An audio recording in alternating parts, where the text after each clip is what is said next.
Hello hello very good evening. आज बच्चों मैं पढ़ाने से पहले इस पर्टिकुलर वीडियो में एक बहुत ही सिंपल बट बड़े शानदार मुद्दे पे बात करना चाह रहा हूँ आपसे। रिसेंट पास्ट में यानी कि लास्ट 3 to 4 मंथ में जो मेरे बच्चों पे ऑब्जर्वेशन थी, मैंने अपना एक ये बनाया था कि हाँ, इस बार मुझे बच्चों को थोड़ा उस पैरामीटर पे चेकआउट करना है।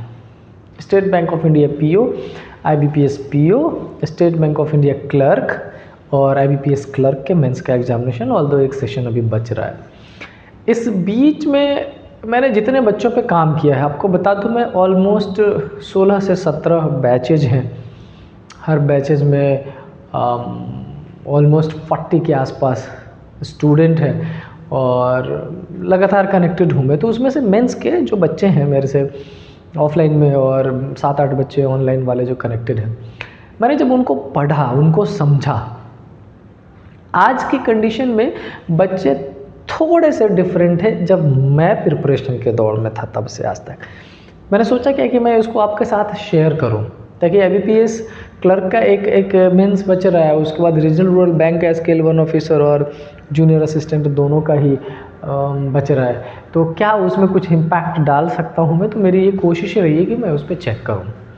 सबसे पहले जब मैं बाकी सब्जेक्ट की बात बहुत ज़्यादा नहीं करना चाहता हूँ, सबसे पहले जब पेपर की ही ओवरऑल बात कर लें तो क्या मेंटल स्टेटस हमारा होना चाहिए जो हमारे पेपर को सॉल्यूशन मतलब फुल फ्लेजेड पेपर हम सॉल्व कर पाए नॉर्मल कंडीशन में, या वो बच्चे जिनका रिजल्ट हुआ लास्ट ईयर जिनका रिजल्ट नहीं हो पाया, उनके मेंटल स्टेटस में क्या चेंजेस रहते हैं।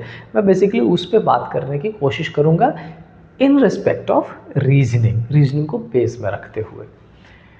मैंने देखा है जिन बच्चों का रिजल्ट होता है उनका और जिनका रिजल्ट नहीं होता है उनके बीच में एक बहुत ही माइन्यूट सा बट बड़ा इम्पॉर्टेंट डिफरेंस रहता है उनके मेंटल स्टेटस में। जैसे बच्चे जो डाउट्स के लिए आ रहे हैं, जिनका रिजल्ट हो चुका है या जिनका रिजल्ट हुआ है, उनका क्या रहता है कि सर ये वाला क्वेश्चन मेरे डाउट में है, इसको मैंने ये अलग अलग पैरामीटर से ट्राई कर लिया है, मेरे से सॉल्व नहीं हो रहा है, आप इसको एक बार ट्राई कर लीजिए या मुझे समझा दीजिए कि इसमें क्या दिक्कत आ रही है। वो मैं डाउट सॉल्व कराता हूँ। मैं आपको ये बता चुका हूँ कि almost every day 30 to 50 question मैं बच्चों का सॉल्व करता हूँ डाउट का। पजल्स इतने आ जाते हैं सामने से। तो जो मेंस जिनका हुआ है उनका ये रहता है कि सर ऐसा है, इसमें आप एक बार देख लीजिए। क्वेश्चन ट्राई किया मैंने, कभी 2 मिनट में बन गया, कभी 4 मिनट में बन गया, कभी 10 मिनट भी लग जाता है। भगवान तो हूँ नहीं, रीजनिंग मेंटर हूँ, पढ़ा रहा हूँ 10 एक साल से, लेकिन ऐसा नहीं है कि क्वेश्चन यूँ पढ़ा और यूँ सॉल्व कर दिया, ऐसा भी नहीं है। तो उसका जो रिप्लाई आता है जो सक्सेसफुल स्टूडेंट है उनका, और वो बच्चे जिनका रिजल्ट नहीं हो पाया, 2 4 5 अटेम्प्ट में भी अटके पड़े हैं, उनका जो मेंटल स्टेटस है उसमें डिफरेंस ये कि दूसरे वाला का क्या रहता है कि सर ये क्वेश्चन है, ये नहीं हुआ तो क्यों नहीं हुआ, आप मुझे इसका रीज़न बताइए, मुझे समझाइए, मुझे ये क्वेश्चन करना ही करना है, अगर ये क्वेश्चन नहीं हो पाया तब तो सर पढ़ना ही बेकार है। ये डिफरेंस है एक सक्सेसफुल और एक अनसक्सेसफुल में। सक्सेसफुल बच्चे क्या है, अटेम्प्ट किया, बहुत शानदार अटेम्प्ट किया, हुआ तो ठीक, नहीं हुआ तो उसमें से जो इनपुट लेना है वो लिया और आगे बढ़े। जो बच्चे अटक गए उस पर्टिकुलर क्वेश्चन में, पता नहीं कौन सी कनेक्टिविटी उस पजल से ढूंढ लेते हैं, वहाँ पे अटक से जाते हैं, वो रिजल्ट में भी अटकते हैं। कहीं ना कहीं मेंटल स्टेटस उनका ऐसा नहीं है कि मूव ऑन करना भी बड़ा इम्पॉर्टेंट है। और ये ना केवल इस रीजनिंग की बात करें, अदर सब्जेक्ट की बात करें, डे टू डे लाइफ में भी बहुत सारी चीज़ों में मूव ऑन आपको करना पड़ता है। जहाँ पर चीज़ें फ्रूटफुल नहीं हैं, जहाँ पर चीज़ें वैसा नहीं है जो आपके लाइफ में आपको प्रमोट करता हो, आपको हेल्प करता हो, चाहे वो टॉक्सिक रिलेशन की बात हो, टॉक्सिक फ्रेंडशिप की बात हो, कोई भी आपकी हैबिट की बात हो, वो सारी चीज़ें समझ रहे हैं। मैं किसी को टारगेट नहीं करना चाहता जो मेरे अपने बच्चे क्लोज के हैं, मैं किसी को कुछ बहुत बड़ा भारी ज्ञान देने के इसमें नहीं हूँ क्योंकि एक अदना सा मेंटर हूँ मैं। लेकिन मेरी कोशिश ये है कि मेरी ये वीडियो जितने बच्चों तक पहुँचे, अगर वो प्रिपरेशन कर रहे हैं, मेंस तक पहुँच रहे हैं, प्री तक पहुँच रहे हैं, क्वालिफाई कर रहे हैं, ये चीज़ें मेंटल स्टेटस में बदलिए। कहीं ना कहीं आपके रिजल्ट के होने और ना होने के बीच में ये बड़ा गैप क्रिएट करता है बच्चे, ठीक है। बात रही रीजनिंग सब्जेक्ट पे, तो मैंने मेंशन किया है 5 fatal mistakes mains student make in logical puzzles specific based मैंने बनाया है आपके लिए। क्या क्या गलतियां बच्चे करते हैं जो नहीं करना चाहिए। Master these common pitfall and transform your puzzle solving strategy for mains success. फिर से मैं एक बार दोबारा आपको ये बताना चाह रहा हूँ कि मैं कोई ज्ञान परोसने नहीं आया हूँ, बहुत ज़्यादा सीख देने नहीं आया हूँ। मैं बस अपने इस पर्टिकुलर वीडियो के थ्रू आपको ये बताना चाहता हूँ कि जिस सब्जेक्ट को हम पढ़ रहे हैं, जो हमारे सॉल्यूशन का पैरामीटर सेट करता है, उसमें हमारा सॉल्यूशन करते टाइम मेंटल स्टेटस, पेपर देने जाते टाइम, पेपर देने से पहले क्या होना चाहिए, बस वो शेयर करना चाहता हूँ और आपकी हेल्प करना चाहता हूँ। राइट, चलते हैं आगे और देखिए क्या क्या मिस्टेक्स मैंने पॉइंट आउट किया है, वो आपके लिए कितना हेल्पफुल है, एक बार चेक करेंगे। सबसे पहला देखिए क्या लिखा है मैंने। The first one is the panic when the first two lines aren't useful. आज मेरा एक अपना बच्चा है, मैं उसका नाम भी ले रहा हूँ क्योंकि वो मेरा बहुत प्रॉक्सिमेट है, कुशाग्र। प्रॉपर बात तो नहीं हुई, बट जितनी बात हुई उसमें यही था कि सर शायद मैंने अभी पीएस क्लर्क का एग्जामिनेशन मेंस उसने दिया है, उसका कहता है कि शायद मैंने पजल ही गलत चूज़ कर लिया सर, मैं पैनिक हो गया था। ये मेरे साथ भी होता है, लेकिन पता है मेरे साथ कब होता है, जब 10-15 बच्चे आसपास मेरे रहते हैं और मुझे ऐसा लगता है कि मुझे प्रूफ करना है इस क्वेश्चन के थ्रू। अगर ये सॉल्व नहीं हुआ तो उनको ऐसा लग जाए कि मैं खाक रीजनिंग पढ़ा सकता हूँ। मैं कह रहा हूँ कि मैं 10 साल से पढ़ा रहा हूँ, मैं एक क्वेश्चन सॉल्व नहीं कर पाया। और उस कंडीशन में जब उस पजल को सॉल्व करना शुरू करता हूँ ना, और इनिशियल 1, 2, 3 लाइन में अगर मुझे कोई एग्जैक्ट डेटा नहीं मिल पाता है, जैसे मैं पजल की शुरुआत कर लूँ, तो अंदर ही अंदर कहीं ना कहीं एक डिफरेंट टाइप की फीलिंग शुरू हो जाती है और फिर वो पजल मैं ख़राब कर लेता हूँ या बहुत लेट कर लेता हूँ सॉल्व करने में। आपको नहीं होना है। क्यों बेटा? पजल इज समथिंग जो एक पैसेज है जिसमें डेटा ऑलरेडी बहुत ज़्यादा गिवन है, डायरेक्ट नहीं है। कई बार आप पजल को जब पढ़ते चलोगे तो मैं क्या करता हूँ, मैं आपसे क्या बोला कि बेटा अजम्पशन बनाना शुरू कर लो, जो डायरेक्ट इन्फॉर्मेशन गिवन है उसको अरेंज करना शुरू करो, जो डायरेक्ट नहीं है उसको लिखना शुरू करिए। आगे बात करेंगे उसके बारे में, लेकिन मैं अभी स्पेसिफिक ये बताना चाहता हूँ कि पजल का जो पैसेज होता है, पॉसिबल है उसमें अगर वो 10 लाइन का है तो उसमें 8वें 9वें लाइन में कुछ ऐसा कॉन्क्रीट डेटा गिवन हो जिससे आपका पजल यूँ अरेंज हो जाए और सॉल्व हो जाए। तो बात रही उसके पहले क्या करें, पेशेंस से उस पैसेज को थोड़े रफ्तार में पढ़िए। ऐसा भी मत पढ़ लीजिए कि बहुत टाइम लग जाए, थोड़े रफ्तार में पढ़िए, आदत बनाइए उसकी ज़्यादा से ज़्यादा पजल सॉल्व करने का। अनटिल अनलेस एग्जैक्ट डेटा ना मिलता हो, पेज के साइड में 1 पॉइंट 2 पॉइंट 3 पॉइंट 4 पॉइंट लिखते रहिए। मेरा एक स्टूडेंट है पुनीत, जब मैं ग्वालियर सूरत ब्रांच में था, ही वॉज देयर, वो IBPS PO में है, state bank of India PO में है। 2000 प्रोबेबली 19 और 20 में उसका सिलेक्शन हुआ था। He is one of the example. पता है वो जब पजल का फिगर बनाता था ना, उसके बगल में जब वो डेटा लिखता था जिसको वो पुट नहीं कर पाया ना, वो डेटा देख के आपका मन खुश हो जाता। इतना नीट एंड क्लीन, तुरंत सर्कल में पुट कर देता कि ये हमारा अभी तक नहीं है। अपने दिमाग में बच्चे एक कॉन्सेप्ट जनरेट करिए, बहुत ज़्यादा ज़रूरी है इसको समझना। सबसे पहले इस लाइन पे ध्यान रखिए, स्टार्टिंग 2-4 लाइन में अगर नहीं मिल पा रहा कोई बात नहीं, वो पजल है, आगे पढ़िए, डेटा मिलेगा, कनेक्ट करिएगा, सॉल्यूशन हो जाएगा, पहला। और दूसरा, बिल्कुल भी दिमाग में ये मत रखिए कि ये क्वेश्चन सॉल्व नहीं हुआ तो मेरी दुनिया ही ख़राब हो जाएगी। नहीं मेरे बच्चे, जब आप मेंस के पेपर में जाते हैं तो वो आपसे 100% सॉल्यूशन नहीं मांगता है, आपसे मांगता है कि आप जितना अटेम्प्ट कर रहे हैं वो 100% करेक्ट होना चाहिए। समझ रहे हैं? देखिए नेक्स्ट पॉइंट मैंने क्या मेंशन किया, जो मेरा ऑब्जर्वेशन है, जो मुझे लगा कि मुझे मेंशन करना चाहिए, वो मैंने मेंशन किया है। अगर आप कनेक्ट कर पाओ, आप में इन 5 पॉइंट मैंने जो लिखा उसमें से कोई भी एक पॉइंट अगर आपको लगता हो आपके अंदर है तो प्लीज़ उस पर काम करना शुरू करिए और रिजल्ट की तरफ आगे बढ़िए। क्या लिखा है इसमें? They mix multiple cases in one diagram. इसका क्या मतलब? जैसे मैं सिटिंग अरेंजमेंट मैंने बनाना शुरू कर लिया, मेंस में सिटिंग अरेंजमेंट दे दिया। There are 8 person, some are facing inside, some are facing outside, they like different colours and they are from different cities, 2 variables दे दिया। आपने तो कसम खा रखी है कि मैं तो एक ही एजम्पशन में बनाऊंगा क्योंकि मैं तो हीरो हूँ रीजनिंग का। भले एक क्वेश्चन बनाने में 20 मिनट लगा ले, पेपर ख़राब हो जाए, दुनिया ख़राब हो जाए, मैं एक ही एजम्पशन में बनाऊंगा क्योंकि मैं पता नहीं क्या हूँ, मैं ज़िद्दी हूँ। नहीं, आप अजम्पशन बनाइए, 1 बनाइए, 2 बनाइए, 3 तक अजम्पशन बनाइए। एक अजम्पशन में बहुत सारे, जैसे सपोज करो मैंने लिखा कि there are 3% between P and Q, तो आपने P एंड Q को एक बार उसके लेफ्ट में एक बार उसके राइट में एक ही अजम्पशन में पुट कर दिया। फिर मैंने बोला कि Q और R के बीच में 1% है, आपने Q के रिस्पेक्ट में R को, Q के रिस्पेक्ट में R को, फिर Q के रिस्पेक्ट में R, मतलब एक ही में सारा आपने खिचड़ी बना दिया।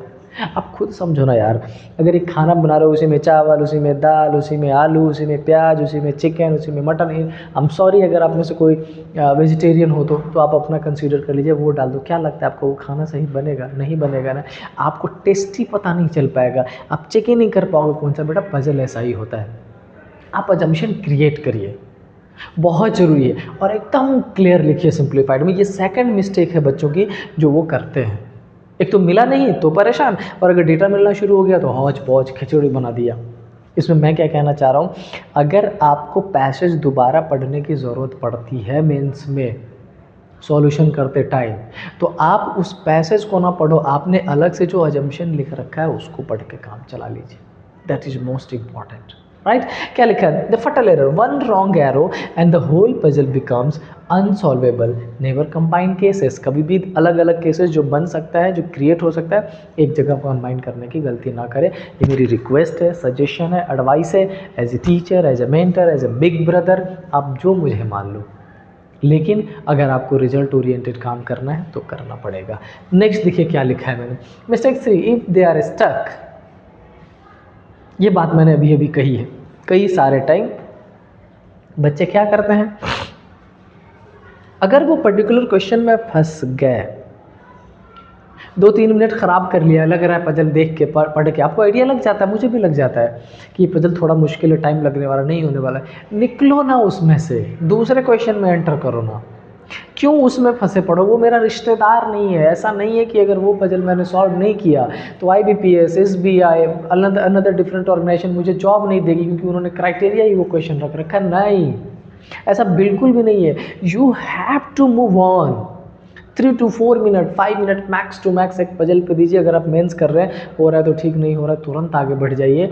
आपको जिद लेके बैठने से कुछ नहीं होने वाला है, कुछ भी नहीं होने वाला है। याद है एक एग्जाम्पल रोहित शर्मा ने बोला था, क्रिस गेल 118 मीटर का छक्का मारता है, इस ग्राउंड की जो बाउंड्री है वो 66 से 74 मीटर है, मुझे 6 ही रन चाहिए, मैं 74 मीटर का ही मार के खुश हो लेता हूँ। 74 मीटर का ही 20 छक्के मार दूँ मैं, रन तो बराबर ही मिल रहे हैं ना। क्या 118 मीटर का छक्का अगर आप मारोगे तो आपको 12 रन मिल जाएंगे? ऐसा कुछ है 25 रन मिल जाएगा? नहीं ना। क्यों ज़बरदस्ती किए पड़े हो? अगर पजल में आप अटक रहे, कहीं भी फंस रहे मेरे बच्चों, आप तुरंत आगे बढ़िए। बहुत ज़्यादा ज़ोर शोर दिमाग लगा के उसी में फंसे रह के आप अपने पूरा पेपर, पर्टिकुलर सब्जेक्ट बिल्कुल ख़राब ना करें। Again I am saying, as a mentor लेना है मेरी बात वो लीजिए, एज ए बिग ब्रदर लेनी हो बात आप वैसे लीजिए, बट आपको प्रॉपर ध्यान रखना पड़ेगा, अदरवाइज नहीं हो पाएगा। Never give more than 4 to 5 minutes to a puzzle without progress. अगर आप स्टक कर गए वहीं छोड़ दीजिए, आगे बढ़िए। If they get stuck they skip not suffer. मैंने स्पेसिफिक आपके लिए लिखा है कि आप उसको छोड़ दें, आगे बढ़े। ऐसा नहीं कि उस पर्टिकुलर क्वेश्चन में अटके रहे अनटिल अनलेस बहुत सारा टाइम खराब करके फ्रस्ट्रेशन ना आ जाए। इससे बेहतर है कि उसको छोड़ के आगे बढ़ लेना है। 4th पॉइंट मैंने क्या मेंशन किया है, they get emotionally attached to one diagram. Yes,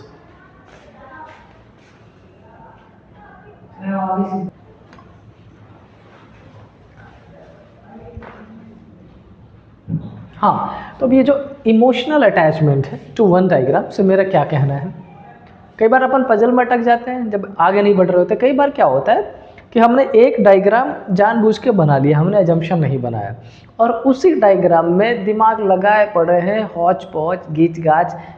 अरे दूसरा डायग्राम बना लो ना बगल में फ्रेश, क्या हो जाएगा, आपके एक पेज का एक छोटा सा पोर्शन एक्स्ट्रा यूज हो जाएगा। वो आपको अगर रिजल्ट तक पहुंचा रहा है तो बहुत नुकसान नहीं है। क्यों उसी में ऐसा, मैं अब समझो मैं किस हद तक फेडअप हूँ इस बात से, किस हद तक मैंने अपने बच्चों को पकड़ा ऐसे करते हुए।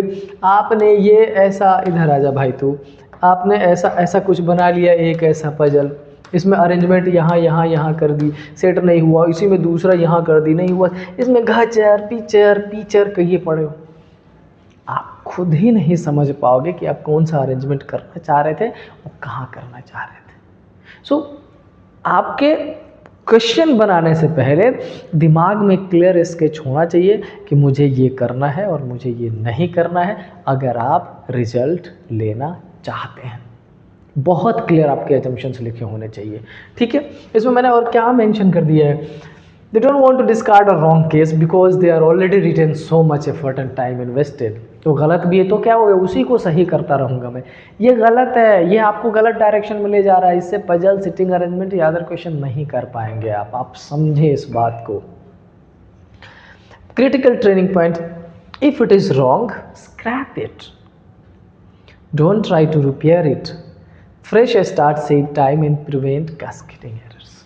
मैंने क्या कहने की कोशिश करी है, आप सिंपल सी बात समझो, आप जूता खरीद के लाते हो, कपड़े खरीद के लाते हो, ख़राब हो गया, फट गया, उसको एक बार सिलवा लिया, फट गया, दोबारा सिलवा लिया, तिबारा सिलवा लिया, चिथड़े उड़ गए, फिर सिलवा दिया उसको, यहाँ स्टार बना, यहाँ बना, फट, पहनते हो क्या? नहीं ना, बदल लेते हो ना, तुरंत पापा को फ़ोन लगा देते हो ना, कहीं से अरेंजमेंट कर लेते हो ना, कहीं जाना हो दोस्तों के नए कपड़े पहन के चले जाते हो ना, हमने भी किया इसलिए एग्जाम्पल दे रहा हूँ, कर लेते हो ना, क्यों इसमें नहीं करते?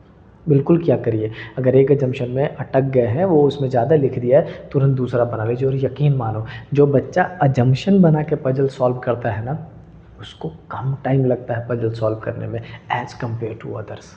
आप अगर एक एजम्पशन में अटके हुए हो ना, ज़िद्दी बने हुए, रिजल्ट भी नहीं होगा, टाइम भी ख़राब होगा, मेंटली फ्रस्ट्रेट होगे, बहुत सारी दिक्कत है। चेंज करिए, थोड़े से बदलाव की ज़रूरत है, वो आपके लिए है, ठीक है। नेक्स्ट मैंने क्या एक छोटा सा कुछ मेंशन किया है, mistakes they try to solve in their brain. हाँ, ये भी मैंने बहुत सारे बच्चों का देखा है, सर अरे पेज पे तुमने कुछ लिखा नहीं, क्या हो गया सर, मैं तो इधर ही कर देता हूँ, एक ही बार लिख दूंगा। अरे नहीं कर पाओगे तुम्हें कोई 10-15 साल का एक्सपीरियंस आदमी बता रहा है, इसका मतलब कुछ तो सोच समझ के बता रहा होगा। 6 महीने, 8 महीने, 1 साल के बाद तुम्हारा रिजल्ट नहीं आता, तुम दोबारा फ़ोन करते हो, मिलते हो, क्लास आते हो ऑफलाइन वाले में, उसी में सर ये नहीं हो पा रहा, वो नहीं हो पा रहा, रोना गाना मचा के रखते हो। मैं टारगेट नहीं कर रहा हूँ, मैं आपको ये बताना चाह रहा हूँ कि आपको जो वेज, जो रास्ते बताए जा रहे हैं, उस पर चलिए एक बार, आपका रिजल्ट आपके लिए ही होगा, आपका ही होगा। बट इम्पॉर्टेंट चीज़ जो है, जो आपको पॉजिटिव चीज़ें बताई जाती है, वो करना बहुत ज़रूरी है। क्यों? मेरी आपसे कोई दुश्मनी नहीं है। इनफैक्ट आप जो बच्चों मुझे देख रहे हो, मैं उन्हें शायद जानता भी नहीं होऊंगा, लेकिन फिर भी मैं ये चाहता हूँ कि मैं जो एक्सपीरियंस कर रहा हूँ, अपने 20-30 बच्चे जिन्होंने अभी मेंस का एग्जामिनेशन दिया है, उनके बीच जो मैंने गेन किया है, वो मैं आप तक लाना चाह रहा हूँ कि अगर आप भी इन चीज़ों से सफ़र कर रहे हो, परेशान हो रहे हो, उसमें ना अटके। दिमाग में सॉल्यूशन करने की कोई ज़रूरत नहीं है, खिचड़ी बन जाएगा यहाँ रीजनिंग में, आगे मैथ्स अटैम्प्ट नहीं कर पाओगे, इंग्लिश अटैम्प्ट नहीं कर पाओगे, जीएस का आता हुआ क्वेश्चन नहीं कर पाओगे। क्यों अटके पड़े हो? जो डेटा पजल से निकल रहा है उसको एक पेज पे लिखते चलो, प्रैक्टिस करो ऐसा कि इतनी रफ्तार हो जाए आपकी कि आपको दिक्कत ना हो करने में, बजाय इसके कि दिमाग में सॉल्व करते हुए एक क्वेश्चन तो ख़राब हुआ, उस टेंशन में दूसरा भी ख़राब, तीसरा भी ख़राब, दूसरा सब्जेक्ट भी ख़राब। एंड ऑफ द डे मैं इन 5 मिस्टेक से आपको बहुत सिंपल सी बात बताना चाहता हूँ। आप पजल सॉल्व करते टाइम अजम्पशन बनाएं। अगर डेटा में कहीं अटक रहे हो शुरुआत के लाइन में, तो आगे की तरफ पढ़ें पजल को आगे, बहुत सारी चीज़ है। अजम्पशन बनाते हुए अगर कुछ गलत हो जाता हो, उसी में हौच पौच किचर पिचर ना करें, दूसरा अजम्पशन बना के सॉल्यूशन कर लें। ज़िद ना करें कि एजम्पशन बनाएंगा ही नहीं, मैं बनाऊंगा ही नहीं, कुछ भी हो जाए, मैं तो हीरो हूँ रीजनिंग का, मैं तो फादर ऑफ रीजनिंग हूँ। ज़िद ना करें और मेंटली सॉल्यूशन करने की ज़रूरत बिल्कुल भी ना करें। आपके पास पेपर पेन हाथ तीनों चीज़ दिया गया है, उसका प्रॉपर यूज़ करिए, वो यूज़ के लिए है। और मेरे बच्चों यकीन मानो, अगर ये 5 चीज़ें आप दिमाग में रखते हो, मेरा बहुत फ़ायदा हुआ है। ऑफलाइन में जिन बच्चों का रिजल्ट हुआ है, मैं उसका जल्दी ही वीडियो लेके आने वाला हूँ आपके सामने, बहुत फ़ायदा हुआ है उनका, आपका भी फ़ायदा होगा। बस इतना ही कहना था मुझे इस वीडियो के थ्रू। मैं उम्मीद करता हूँ कि मैं अपना मैसेज आप तक पहुँचा पाया होऊंगा। अगर अच्छा लग रहा है, थोड़ा सा ध्यान लगाइए, आप भी रिसर्च करिए, अपने आइडियाज़ पे क्रिएट करिए, पेपर क्रैक करिए, सब बेहतर हो जाएगा। ठीक है, टिल देन स्टे हैप्पी। जय हिंद। लेकिन जय हिंद बोलने के बाद आज मैं कहना चाहता हूँ कि अगर मेरी बातें सही लगी हो, चैनल को शेयर करिए, पॉसिबल हो तो सब्सक्राइब करिए। Good bye.